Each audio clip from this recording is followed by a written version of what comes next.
करायचा. मग त्या शंकराने आदेश दिला त्या भूतमारीला आणि त्या मली दैत्याजवळ आले आणि ती भूतमारी युद्ध खेळू लागली महाराज. मग युद्ध चालल्याच्या नंतर त्या भूतमारीनं दैत्य मारले. पण काय झालं, त्या दैत्यांचं रक्त त्या धरणीला पडलं.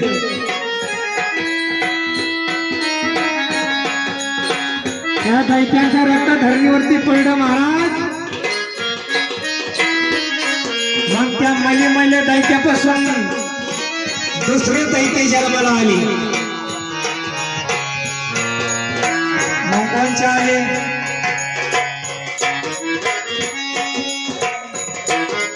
त्या मले दैत्याच्या रक्त धरणीला पडलं आणि धरणीला पडत असताना या रक्तापासून दुसरे दैत्य जन्माला आले महाराज.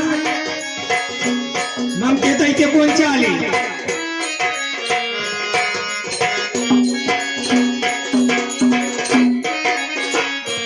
अरे त्या दैत्याचं रक्त बघा पडलं धरणीला. अरे पडलं धरणीला.